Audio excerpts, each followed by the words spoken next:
CBSE class 10th के civics book से आज हम लोग फिर से दूसरा चैप्टर कर रहे हैं। इस चैप्टर का नाम है फेडरलिज्म। इसकी ये 6th क्लास है, 6ठी क्लास है। और आज जो हम लोग टॉपिक डिस्कस करने जा रहे हैं, इस टॉपिक का नाम है डिसेंट्रलाइजेशन इन इंडिया।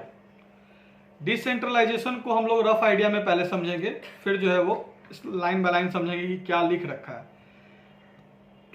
डिसेंट्रलाइजेशन का मतलब हो गया कि कहीं भी, सेंटर का मतलब क्या, एक पॉइंट पर पूरा एक पॉइंट पर सारा लॉ मेकिंग अथॉरिटी, दुनिया जहान सब एक ही जगह से क्या होगा, सब लागू होगा। तो जब ये जैसे कि ये जो पावर है लॉ बनाने का, जब ये बांट दिया जाए कि ठीक है आप अपने एरिया में आप बनाइए, स्टेट लेवल पे आप बनाइए, म्यूनिसिपैलिटीज लेवल पे, पंचायत लेवल पे आप बनाते चलिए। तो हम लोग क्या कर रहे हैं एक्चुअली, वैसे सरकार क्या कर रही है या वैसे देश में क्या हो रहा है कि जो पावर जो है वो एक जगह इकट्ठा ना होकर के अलग अलग जगहों पर जा रहा है और सबका अपना अपना जुरिस्डिक्शन तय कर लिया गया। ठीक है, तो बेसिकली जो है वो डिसेंट्रलाइजेशन का मतलब होता है vertical distribution of power. Vertical distribution of power जो कि फेडरलिज्म का क्या है, एक विशेषता है, फीचर है। और हम लोगों ने डिस्कस किया था कि किसी भी फेडरल कंट्री में जो है वो कम से कम 2 लेवल पे तो पावर का डिस्ट्रीब्यूशन होता ही होता है, एक सेंट्रल लेवल पे, दूसरा स्टेट लेवल पे। लेकिन हमारे देश में क्या है, 3 लेवल पे है। ठीक है, सेंट्रल लेवल पे, स्टेट लेवल पे और लोकल लेवल पे पंचायती राज और म्यूनिसिपैलिटीज का कॉन्सेप्ट है। 1992 से ये लागू हुआ, डीपीएसपी को फॉलो किया गया, directive principles of state policy को क्या किया गया, फॉलो किया गया। यानी कि जब देश बन रहा था, जब संविधान बन रहा था, तो ये तय हुआ था कि लोकल गवर्नमेंट की भी स्थापना करी जाएगी। ठीक है, लेकिन इसको इम्प्लीमेंट करने का काम कब हुआ, 1992 में हुआ, 73rd और 74th अमेंडमेंट करने के बाद। 11th और 12th शेड्यूल जो है वो क्या किया गया, कॉन्स्टिट्यूशन में ऐड किया गया। 11th शेड्यूल जो है वो 73rd अमेंडमेंट के तहत ऐड किया गया कॉन्स्टिट्यूशन में, पंचायती राज इसके अंदर आया। और 74th अमेंडमेंट हुआ म्यूनिसिपैलिटी की स्थापना करने के लिए, 1992 में ही हुआ। ठीक है, और शेड्यूल 12 ऐड किया गया। आई बात समझ में, ये हम लोगों ने पहले भी डिस्कस किया है। तो चलिए अब हम लोग समझेंगे कि डिसेंट्रलाइजेशन इन इंडिया क्या है, यानी कि decentralisation of power in India क्या है। आई बात समझ में। We noted above that federal governments have 2 or more tiers of government. We have so far discussed the 2 tiers of government in our country, but a vast country like India cannot be run only through these 2 tiers. States in India are as large as independent countries of Europe. In terms of population, Uttar Pradesh is bigger than Russia. Maharashtra is about as big as Germany. Many of these states are internally very diverse. There is thus a need for power sharing within these states. Federal power sharing in India needs another tier of government below that of the state governments. This is the rationale for decentralization of power. Thus resulted a 3rd tier of government called local government. ठीक है, तो जो मैंने अभी आपको तुरंत बताया है कि हमारे यहाँ 3 लेवल पे गवर्नमेंट होती है, यही बातों को इसमें बताया जा रहा है। अब देखो बुक में क्या लिख रखा है। हम लोगों ने ये नोट किया कि फेडरल गवर्नमेंट जहाँ होती है, जिस कंट्री में फेडरल गवर्नमेंट होती है, वहाँ पे 2 या 2 से ज्यादा टियर ऑफ गवर्नमेंट होती है। अस्तर, टियर बोले तो अस्तर, लेवल। 2 या 2 से ज्यादा लेवल का क्या हो सकता है, गवर्नमेंट हो सकता है। जहां तक हम लोगों ने 2 लेवल की गवर्नमेंट की डिस्कशन करी है। लेकिन एक कंट्री जो इंडिया है, काफी बड़ा है ना, इसको 2 टियर गवर्नमेंट के थ्रू नहीं चलाया जा सकता। केवल 2 लेवल की गवर्नमेंट होगी। इस आधार पे चलाना क्या है, एडमिनिस्ट्रेटिव कन्वीनियंस में क्या आएगी, प्रॉब्लम आएगी। इसलिए जो है वो इंडिया जैसे वास्ट कंट्री में 2 लेवल की गवर्नमेंट काफी नहीं है। इंडिया में जो स्टेट्स हैं वो इतने बड़े हैं कि वो यूरोप के कई कंट्रीज के भी बराबर है। ठीक है, अगर पॉपुलेशन के तौर पर बात करी जाए तो यूपी का जो वो है पॉपुलेशन है, वो रशिया से ज्यादा है। रशिया अभी तक का सबसे बड़ा है, मैप में आप देख लो, है ना, सबसे बड़ा है एरिया के आधार पे। लेकिन पॉपुलेशन के आधार पे यूपी का पॉपुलेशन जो है वो रशिया से भी क्या है, ज्यादा है, रशिया से भी ज्यादा है। महाराष्ट्र जो है वो जर्मनी जितना बड़ा है। तो सोचो, जहां पर रशिया है, जर्मनी है, कहाँ रशिया कहाँ जर्मनी, है ना, क्या इतना है, वहां पर भी फेडरल है। और एक ही जगह पर जो है वो क्या है, क्या हो रहा है, गवर्नमेंट है। गवर्नमेंट की जहाँ अगर यूनिटरी हो चाहे फेडरल हो, बड़ी कंट्री में चाहे यूनिटरी हो या फेडरल गवर्नमेंट हो, लेकिन जो पावर का डिस्ट्रीब्यूशन है वो अलग अलग लेवल पे तो होता ही है। यूनिटरी में भी तो ऐसा थोड़ी ना होता है कि पावर का डिस्ट्रीब्यूशन नहीं होता है, लेकिन यूनिटरी की विशेषता ये है कि जब चाहे यूनिटरी गवर्नमेंट उसको छीन सकती है। फेडरल में क्या होता है कि पावर आपसे छीना नहीं जा सकता। तो इंडिया जो कि इतना बड़ा कंट्री है ना, टर्म्स पॉपुलेशन के टर्म में, एरिया के टर्म में, यहाँ पर 2 टियर गवर्नमेंट से काम नहीं चलेगा। क्योंकि अगर हम लोग कंपैरिजन की बात कंपेयर करें तो उत्तर प्रदेश का जो पॉपुलेशन है वो रसिया से क्या है, ज़्यादा है। महाराष्ट्र जो है वो जर्मनी जितना बड़ा है। तो बहुत सारी स्टेट्स जो हैं और अंदर से तो और भी डाइवर्स है, जाति के आधार पे, धर्म के आधार पे, इथनिसिटी के आधार पे, कल्चर के आधार पे, और भी क्या विविधता है। इसलिए ज़रूरत है स्टेट के अंदर भी पावर शेयरिंग का। पावर शेयरिंग केवल और केवल कंट्री यानी कि सेंटर और स्टेट के बीच ना होकर स्टेट के अंदर भी क्या जरूरत है पावर शेयरिंग की, है ना। फेडरल पावर जो शेयरिंग जो है इंडिया में, उसको एक 3rd टियर के गवर्नमेंट की क्या है जरूरत है, जो स्टेट गवर्नमेंट के नीचे काम करेगा। और यहीं से कॉन्सेप्ट आता है डिसेंट्रलाइजेशन ऑफ पावर का। राशनाल कहते हैं तर्क को। तर्क दिया गया कि यहीं पर जरूरत है कि डिसेंट्रलाइजेशन ऑफ पावर की, और यहीं से जन्म होता है 3rd टियर ऑफ गवर्नमेंट का, जिसको हम लोग लोकल गवर्नमेंट कहते हैं। आई बात समझ में? फिर से एक बार हम दोहरा दें कि हम लोगों ने नोटिस किया है, हम लोगों ने इस बात को पढ़ा है, जाना है कि फेडरल गवर्नमेंट में 2 या 2 से ज़्यादा गवर्नमेंट होती है। हम लोगों ने अभी तक 2 टियर ऑफ गवर्नमेंट की चर्चा करी है, लेकिन इंडिया जैसे वास्ट कंट्री में 2 टियर गवर्नमेंट से काम नहीं चलेगा, क्योंकि इंडिया की जो पॉपुलेशन है वो ज़्यादा है, इंडिया की जो एरिया है वो ज़्यादा है। इन टर्म्स ऑफ एरिया की बात करें तो महाराष्ट्र जो है वो जर्मनी जितना बड़ा है। पॉपुलेशन की बात करें तो यूपी की पॉपुलेशन रशिया से ज़्यादा है। तो जहाँ पर इतनी ज़्यादा इंटरनली डाइवर्सिटी है, इतनी ज़्यादा विविधता है, वहाँ पे 2 टियर गवर्नमेंट से काम नहीं चलेगा। यहाँ पर ज़रूरत है पावर शेयरिंग को और नीचे लेवल तक ले जाने की, यानी कि स्टेट के अंदर भी पावर शेयरिंग की ज़रूरत है। और फेडरल पावर शेयरिंग जो है वो यहाँ पर इसी वजह से जो है वो 3rd टियर ऑफ गवर्नमेंट को क्या करता है, इंट्रोड्यूस करता है, जिसको, और यही तर्क दिया गया डिसेंट्रलाइजेशन ऑफ पावर का, 3rd लेवल पर डिस्ट्रीब्यूशन ऑफ पावर का। और यहीं से कॉन्सेप्ट आता है 3rd tier of government, local government का। आई बात समझ में? और ये 3rd टियर ऑफ गवर्नमेंट कब लागू हुआ हमारे देश में? 1992 में 73rd और 74th अमेंडमेंट के साथ। 73rd में 11th शेड्यूल ऐड किया गया, पंचायती राज, है ना। और 74th शेड्यूल में 74th अमेंडमेंट जो हुआ उसमें कौन सा शेड्यूल ऐड किया गया? 12 शेड्यूल 12 ऐड किया गया। इसमें म्यूनिसिपैलिटी को क्या क्या अधिकार हैं, किन किन क्षेत्रों में, किन किन टॉपिक्स पर, किन किन मुद्दों पर म्यूनिसिपैलिटी नियम बना सकती है, ये शेड्यूल 12 में ऐड किया गया। आई बात समझ में?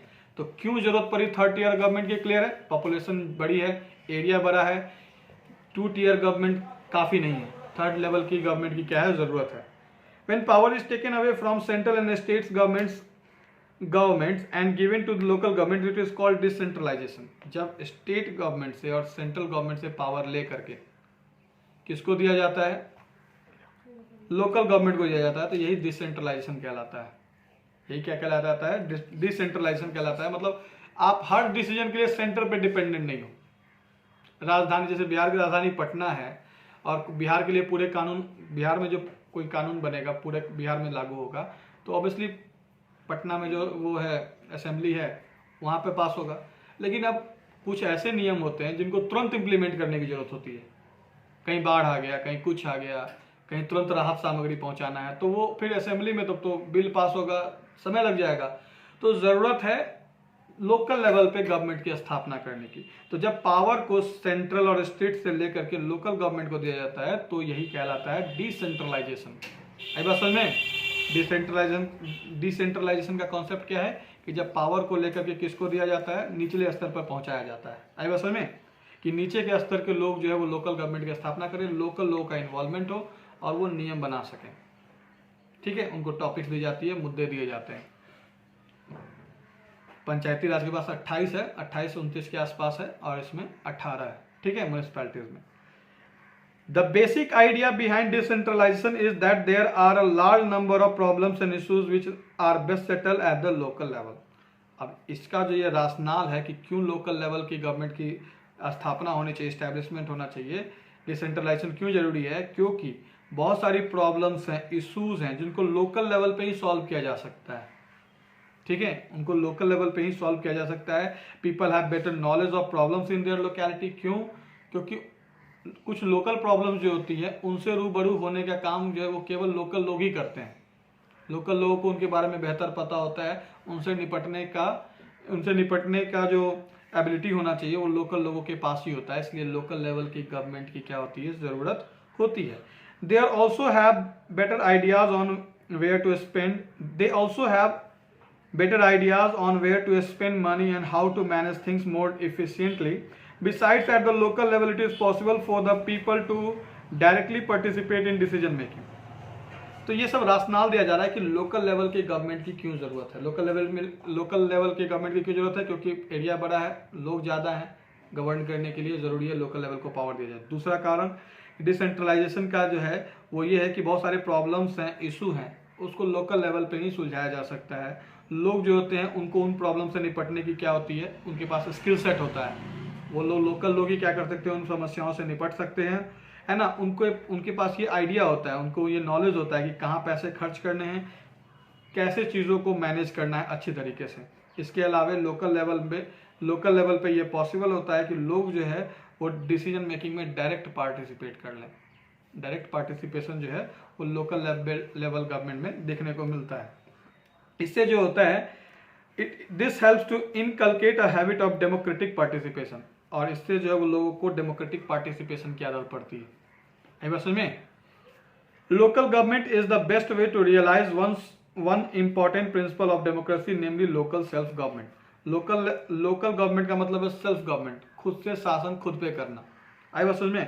तो लोकल गवर्नमेंट जो है वो ये तरीका है रियलाइज करने का कि डेमोक्रेसी में कि हम लोग सेल्फ गवर्नमेंट कैसे करें, अपने आप पर शासन कैसे करें, कैसे नियम बनाएं, कैसे चीज़ों से कैसे समस्याओं से निपटा जाए। ये जो है वो क्या होता है, लोकल गवर्नमेंट की क्या होती है, विशेषता होती है, ये महसूस कराने का जरिया है। आई बात समझ में, कोई दिक्कत नहीं। The need for decentralization was recognized in our constitution. Since then, there have been several attempts to decentralize power to the level of villages and towns. Panchayats in villages and municipalities in urban areas were set up in all the states, but these were directly under the control of state governments. Elections to these local governments were not held regularly.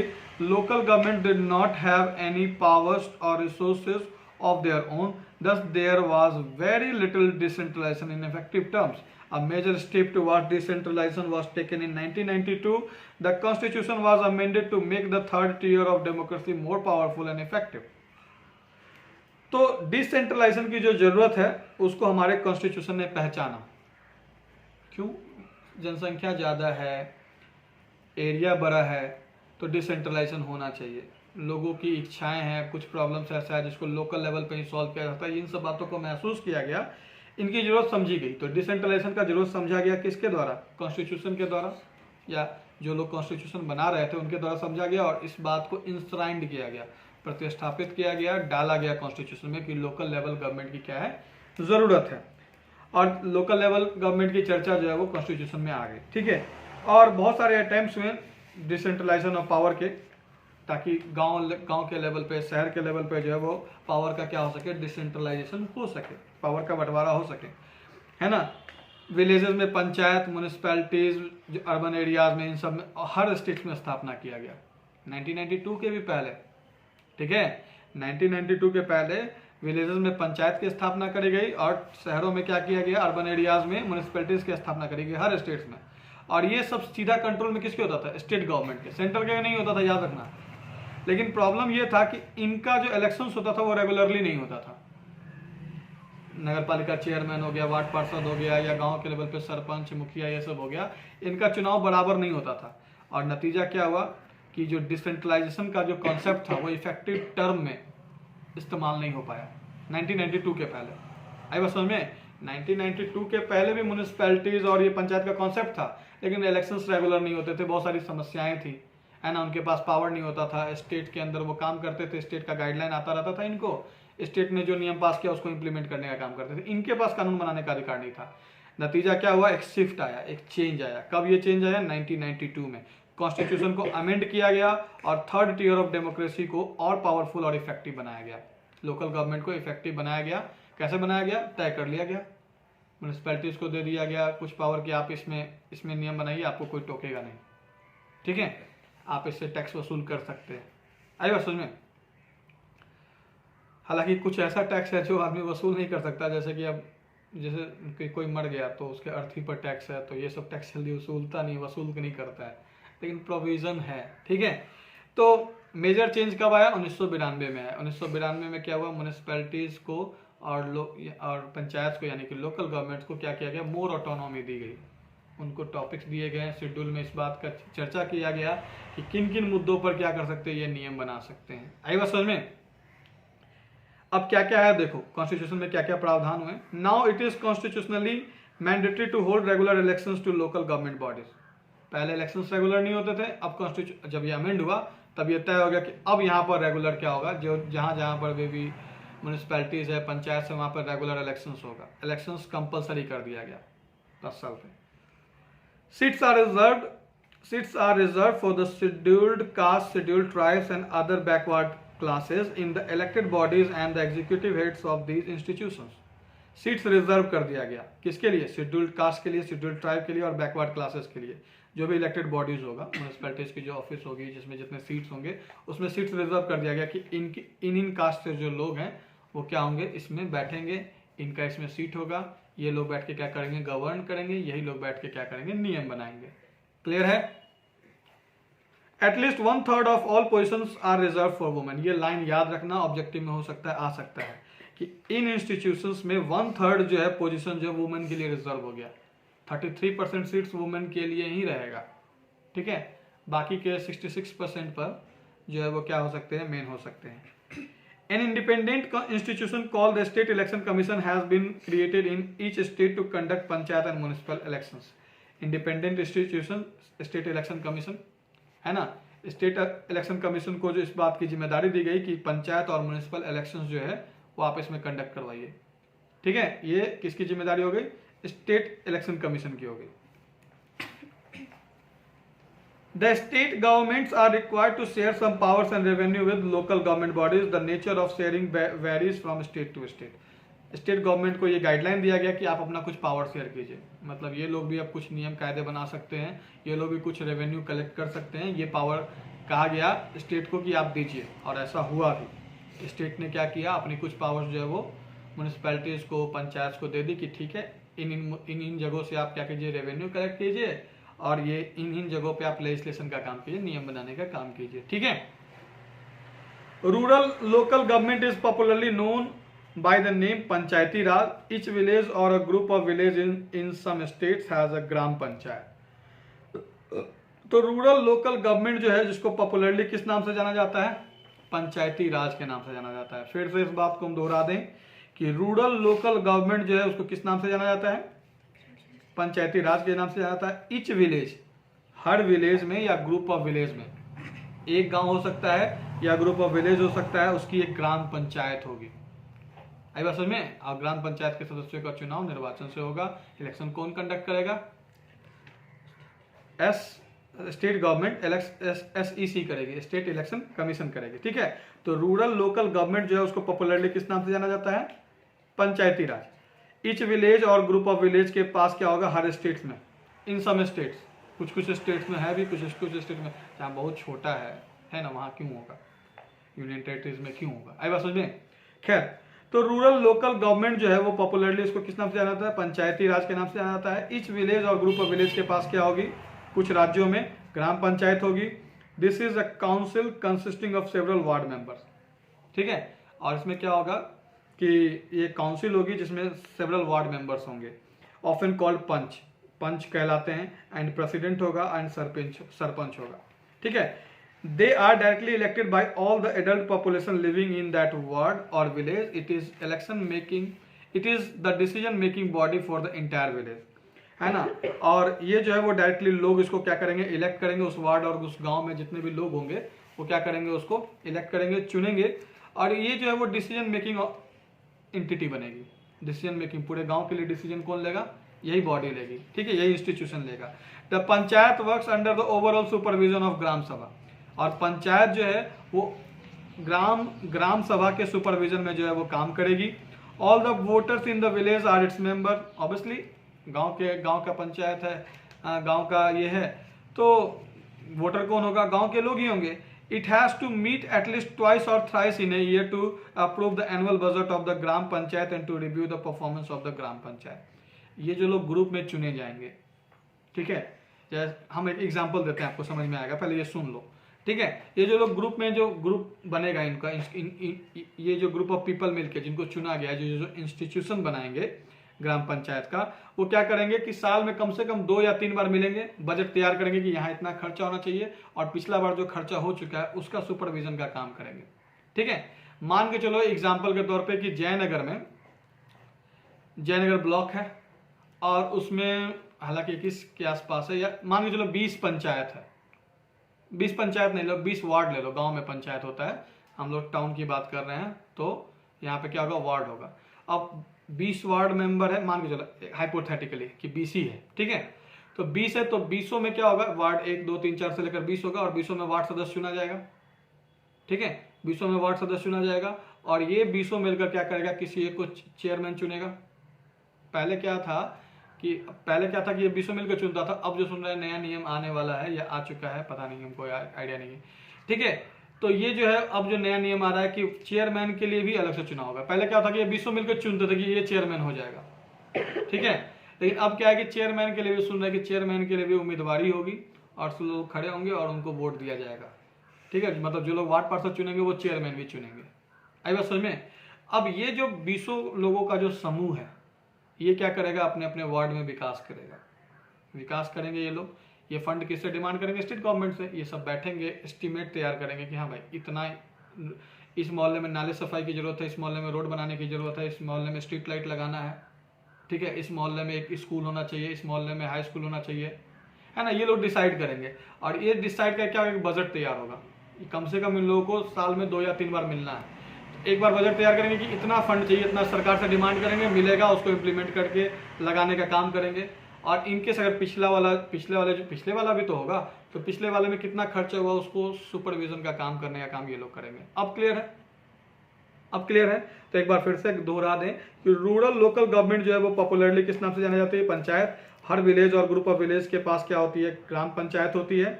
शहर में municipality होता है, गांव में ग्राम पंचायत होता है, ठीक है। मतलब एक गांव का पंच हो गया, सरपंच हो गया, मुखिया हो गया, ऐसे हो गया, सबका मिलकर ग्राम पंचायत में लोग इकट्ठा हो गया और सब बॉडी तैयार करेगा, पंचायती राज तैयार करेगा। क्लियर है? हम लोगों ने म्यूनिसिपैलिटी का एग्जांपल लिया। क्लियर है? तो रूरल लोकल गवर्नमेंट जो है वो पॉपुलरली किस नाम से जाने जाते हैं? पंचायती राज। हर विलेज या ग्रुप ऑफ विलेज के पास, कुछ स्टेट्स में जो है वो ग्राम पंचायत होती है। ये काउंसिल होता है। काउंसिल मतलब परिषद।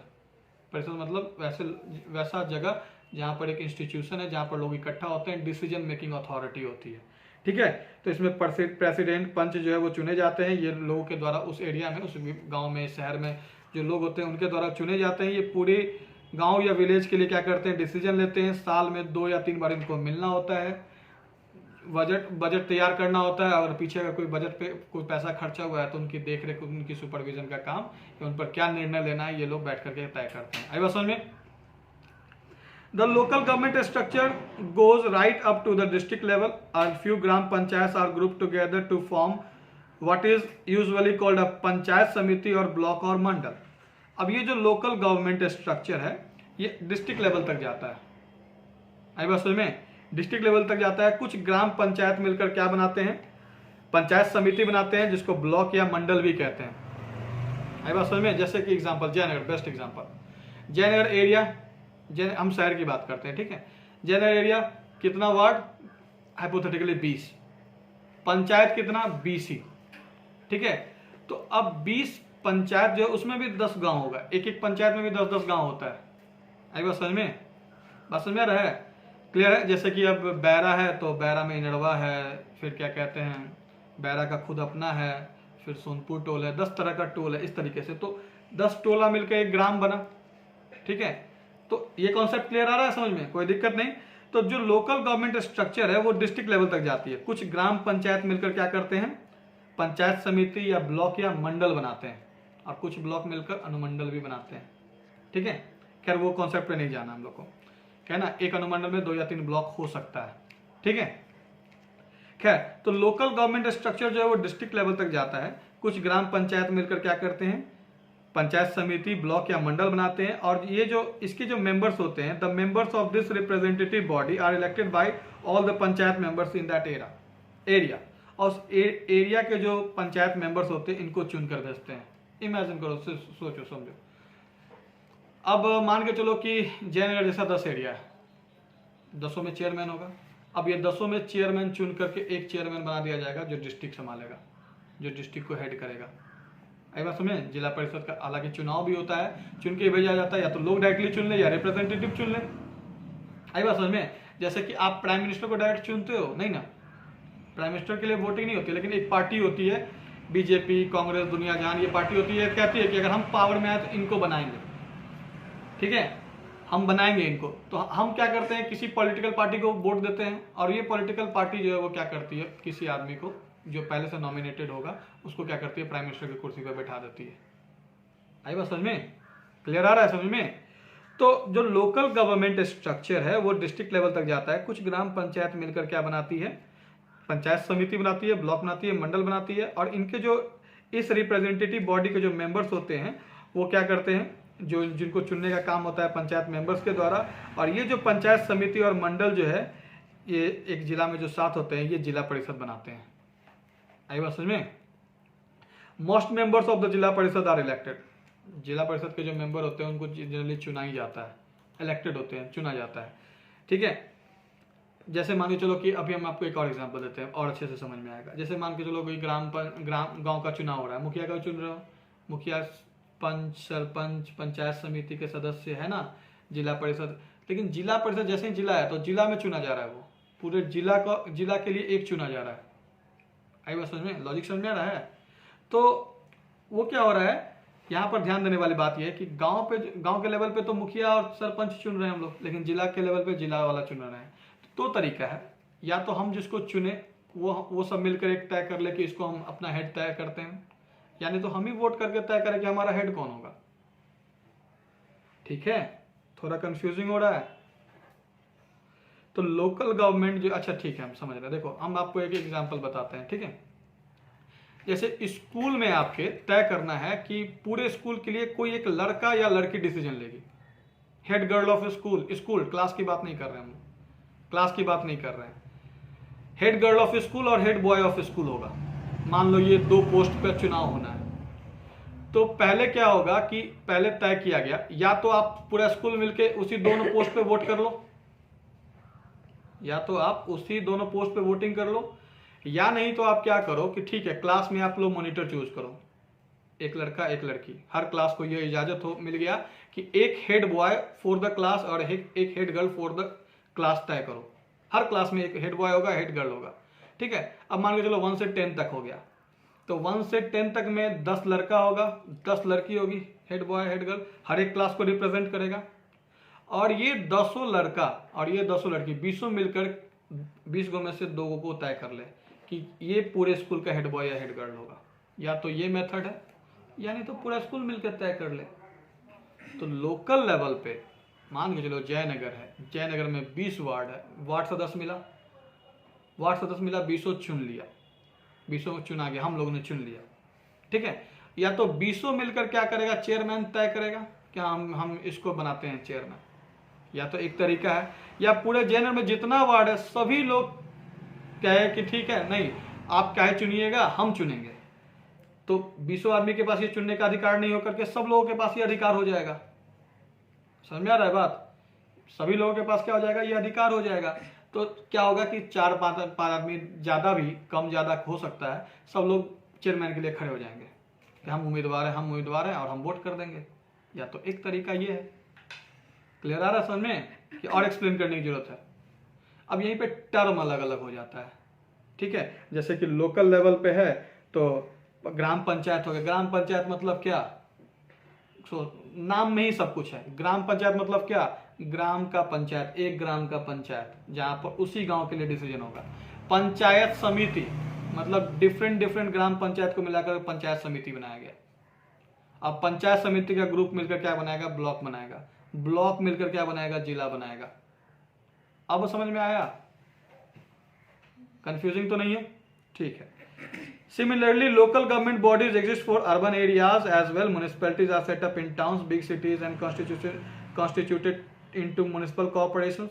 Both municipals and municipal corporations are controlled by elected bodies consisting of people's representatives. Municipal chairman is the political head of the municipality. It is municipal corporations as such an officer is called the mayor. इसी तरह local government body जो है वो urban areas में भी होती है. गांव में पंच वाला कॉन्सेप्ट है, मुखिया वाला कॉन्सेप्ट है, शहर में क्या होता है, ठीक है, आई बात समझ में. तो सिमिलरली लोकल गवर्नमेंट बॉडी जो है वो अर्बन एरियाज में क्या करती है, एग्जिस्ट करती है. म्यूनिसपैलिटीज होते हैं, है ना, और म्यूनिसपैलिटीज मिलकर क्या बनाती है, म्यूनिसपैलिटी कॉर्पोरेशन बनाती है. एक शहर के लिए म्यूनिसिपल, 4-5 शहर के लिए, छोटा शहर के लिए, है ना, हम राज्य की बात नहीं कर रहे हैं, ठीक है. एक शहर के लिए, छोटा शहर के लिए म्यूनिसपैलिटी, और म्यूनिसपैलिटी को मिलाकर क्या बना, म्यूनिसिपल कॉर्पोरेशन बना. इसका जो हेड होगा वो चेयरमैन कहलाएगा, और चेयरमैन का भी जो हेड होगा वो मेयर कहलाएगा. सिंपल, क्लियर है, साइकिल समझ में आ रहा है, ठीक है. This new system of local government is the largest experiment in democracy conducted anywhere in the world. ये जो सिस्टम है लोकल गवर्नमेंट का, ये अब तक का सबसे बड़ा किसी डेमोक्रेसी में किया गया एक्सपेरिमेंट है.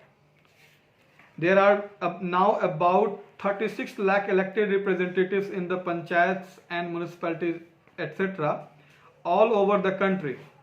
This number is bigger than the population of many countries in the world. Constitutional status for local government has helped to deepen democracy in our country. It has also increased women representation and voice in our democracy. At the same time, there are many difficulties. While elections are held regularly and enthusiastically, Gram Sabhas are not held regularly. Most state governments have not transferred significant powers to the local governments, nor have they given adequate resources. We are thus still a long way from realizing the ideal of self-government. अब ये जो local system है, local government का जो system है, ये किसी भी डेमोक्रेसी में किया गया सबसे बड़ा एक्सपेरिमेंट है. अब तक करीब 36 लाख रिप्रेजेंटेटिव जो हैं वो पंचायत में और म्यूनिसपैलिटी में चुने जा चुके हैं. आई बात समझ में, पूरे कंट्री में म्यूनिसपैलिटीज और पंचायत में जितने रिप्रेजेंटेटिव उनको काउंट किया जाए तो कितने हैं, ये 36 लाख हैं. हो सकता है ज्यादा हो, ये पुराना किताब है. ये नंबर जो है वो किसी भी, ये नंबर जितना है 36 लाख, ये कई कंट्रीज के टोटल पॉपुलेशन के भी बराबर है, ठीक है. कॉन्स्टिट्यूशनल स्टेटस जो दिया गया लोकल गवर्नमेंट को, इससे क्या हुई, हमारी डेमोक्रेसी जो है वो निचले लेवल तक लागू हुई. डेमोक्रेसी का जो कॉन्सेप्ट है वो नीचे लेवल तक पहुंचा, है ना. इससे क्या हुआ, वुमेन का रिप्रेजेंटेशन भी बढ़ा. वुमेन अपनी आवाज को क्या कर सकती है, डेमोक्रेसी में और मजबूत तरीके से पेश कर सकती हैं. एट द सेम टाइम अब यहाँ डिफिकल्टीज भी है. कुछ स्टेट्स, जबकि इलेक्शंस जो है वो रेगुलरली होते हैं, इंथुजिस्टिकली, बड़े उत्साह के साथ होते हैं, लेकिन ग्राम सभा जो है वो रेगुलरली नहीं होती. मतलब कुछ लोग आपस में मीटिंग नहीं करते हैं. मोस्ट स्टेट जो है, बहुत सारे गवर्नमेंट जो है उन्होंने सिग्निफिकेंट पावर्स नहीं दिया लोकल गवर्नमेंट को. लोकल गवर्नमेंट को पावर ही नहीं दिया है, ठीक है. और ना ही उनको एडुकेटेड रिसोर्स दिया है ताकि वो रेवेन्यू कलेक्ट कर सके और अपने पंचायत में या वार्ड में क्या कर सकते हैं, डेवलपमेंट कर सके. We are still a long way from realising the ideal of self government. अभी भी कहीं ना कहीं हम लोग सेल्फ गवर्नमेंट का जो आदर्श है उसको पूरा महसूस करने में असमर्थ रहे हैं. अब आपके दिमाग में एक क्वेश्चन होगा कि आखिर क्यों हर स्टेट ने यह लागू नहीं किया, जबकि ये नियम बनाया गया, कॉन्स्टिट्यूशन अमेंडमेंट हो गया, तो क्यों नहीं. समझो, डीपीएसपी जो है वो कॉन्स्टिट्यूशन का प्रोविजन है, पार्ट 4 में दे रखा है. ये 25 पार्ट है ना, उसका पार्ट 4 जो डीपीएसपी है. डीपीएसपी का मतलब होता है directive principles of state policy. इसमें कॉन्स्टिट्यूशन ने सब स्टेट को डायरेक्ट करने का काम किया है, निर्देश देने का काम किया है कि आपको सोशल और इकोनॉमिक डेमोक्रेसी की स्थापना करनी है. अब कॉन्सेप्ट समझो, सोशल और इकोनॉमिक डेमोक्रेसी का. सोशल का मतलब सोशल डेमोक्रेसी का मतलब ज़्यादा से ज़्यादा लोगों का भलाई हो. एजुकेशन, स्ट्रीट लाइट लगाना हो गया, रोड का अच्छा निर्माण हो गया, लोकल आदमी को सुविधा हो, इसलिए. और उसके बाद इकोनॉमी डेमोक्रेसी. लेकिन इन सब चीज़ों को लगाने के लिए पैसा चाहिए. पैसा कहाँ से आएगा, लोग से टैक्स वसूल करके. तो टैक्स वसूल करने का भी अधिकार इनको दे दिया गया. लेकिन याद रहे कि डीपीएसपी ये इन्फोर्सेबल नहीं है, ये वॉलंटरली है. ये जो नियम बनाया गया, ऐसा कहा गया कि स्टेट्स को ऐसा करना चाहिए, ठीक है, लेकिन करिए ही करिए ऐसा नहीं लिखा है। नतीजा ये है कि अभी भी बहुत सारी जो है वो डिफिकल्टीज हैं, क्योंकि मैंडेटरी नहीं है। एक नियम बन गया कि आपको ये करना ही करना है। आपके स्कूल ने बता दिया कि भाई 100 रुपया दोगे तो एडमिट कार्ड देंगे, नहीं तो नहीं देंगे, कंपलसरी। और फिर एक वही है कि बोलता है कि आपको हम एडमिट कार्ड दे भी सकते हैं और नहीं भी दे सकते, आपका मन है तो 100 रुपया दीजिए, नहीं भी दीजिए। कंफ्यूजन हो गया। अब सोचेगा लोग कि दें पैसा कि नहीं दे, जस्ट लाइक दैट। तो डीपीएसपी जो है इसमें चर्चा नहीं है, हो सकता है आगे के चैप्टर्स में हो। Directive principles of state policy, ये जो है वो बाइंडिंग नेचर का नहीं है। आई बात समझ में? तो अभी भी जो है वो ग्राम सभा जो है वो कहीं कहीं पे होता है, कहीं कहीं पे नहीं होता है ना। अभी भी कहीं कहीं पे जो है वो लोकल गवर्नमेंट को एडिक्वेट रिसोर्सेज नहीं दिया गया है। ठीक है, तय किया गया कि हाँ आपको हम कुछ देंगे, रेवेन्यू कलेक्टिंग का सोर्स देंगे, लेकिन अभी भी कितने सारे स्टेट्स ने ऐसा नहीं किया है। तो कहीं ना कहीं अभी भी हम लोग बहुत दूर हैं ये जो सेल्फ गवर्नमेंट का जो सिद्धांत है उसको महसूस करने में, सेल्फ गवर्नमेंट का जो इंपॉर्टेंस है, आइडियल है, उसको महसूस करने में कहीं ना कहीं अभी भी हम लोग क्या रहे हैं, असक्षम रहे हैं। तो यहाँ पर ये चैप्टर जो है वो आपका खत्म होता है। ठीक है, यहाँ पर ये चैप्टर खत्म होता है। ठीक है, कोई दिक्कत हो तो बताओ। ठीक है, चलो धन्यवाद।